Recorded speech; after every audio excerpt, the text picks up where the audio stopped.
আসসালামু আলাইকুম। Hello viewers, আমি ফাইমা বিনতে ফারুক বলছি। আর আমি সব সময় সত্যকে সত্য বলতে শিখেছি, মিথ্যাকে মিথ্যা বলতে শিখেছি। কালো কালোই, ধলা ধলাই, ফর্সা ফর্সাই। বিক্রমপুরের ভাষায় ধলাও বলে, ফর্সা বলে। আমি একটা বিষয় প্রতিটা মানুষকে বলতে চাই। সেই বিষয়টা হচ্ছে, দেখুন, বাবা মা থাকাকালীন বোনদের বাবার বাড়ি কতটাই না প্রিয় থাকে, কিন্তু সেই বাবার বাড়িটাই একসময় অবচুরে হারিয়ে যায় কালের বিবর্তনে। দেখুন, আপনারা যখন বাসায় বাবা মারা যাক, মা মারা যাক, আপনারা হচ্ছে 4 দিনের খরচের জন্য ব্যস্ত হয়ে যান। 4 দিন কিভাবে খরচ করবেন, 4 দিনে কিভাবে মানুষকে খাবেন, ওই খাবারটা না খাওয়ে আমি ফাইমা বিনতে ফারুক ঘনিশ্যামপুর থেকে বলছি। আমার কথাগুলো হয়তো বা কারো কাছে তিতা লাগতে পারে।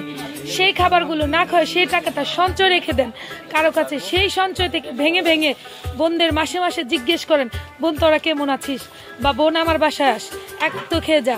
পরকে খাওয়াবেন, আত্মীয় স্বজন খাওয়াবেন, আত্মীয় স্বজন পরিজন সবাই চলে যাবে। আবার যখন আপনি মারা যাবেন, সেই বোনই আবার আগে কান্না করবে।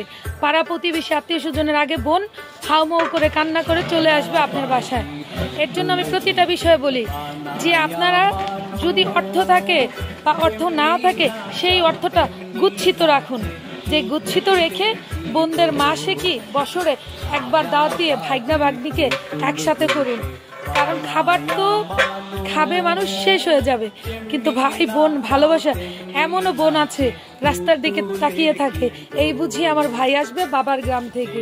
হয়তো বা গ্রামের যদি একটা পাখিও আসে, পাখির শরীরে যদি বাবার গ্রামের গ্রান্ট আসে, তখন মেয়ে আত্মহারা হয়ে কান্না করে, ভাই তুমি এই গ্রামের, আমি তো এই গ্রামের মেয়ে, আমি তো এই গ্রামেরই মেয়ে ছিলাম, অমুকে আমার বাবার নাম।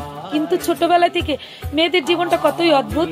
ছোটবেলায় থেকে এই ঘরে বড় হলো মেয়ে, এই ঘরে জন্ম নিল, কিন্তু বিধাতার হুকুমে মেয়ে চলে গেল অন্যের হাত ধরে অন্য গ্রাম। সেই বাবা মা যখন মরে যায়, বাবা মা মরে যাওয়ার সাথে সাথে নাকি বাবার বাড়িও মরে যায়। এই বাবার বাড়ি কেউ থাকে না খোঁজ খবর নেওয়ার মতো, যে কোথায় আমার বোন, কোথায় আমার ভাগ্না ভাগ্নি, কোথায় আমার বোনের জামা। তো সবাই ভালো থাকবেন।